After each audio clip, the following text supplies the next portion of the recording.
I was like, man, this has been so long since we've been here. This is just the weirdest thing ever.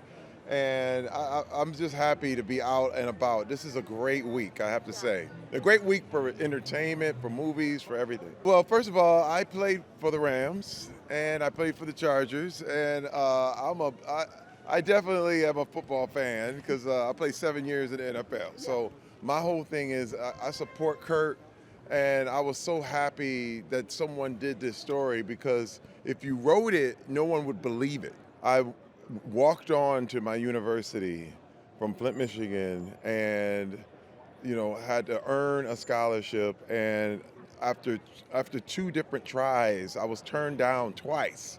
And finally, at the last second, I got the scholarship, and I went on to play in the pros. I know what it's like to fight your way up and do your thing and do your best and it not be enough. But if you just keep going, it will be enough. That's what's so crazy. It's like I like to tell people, no is negotiable.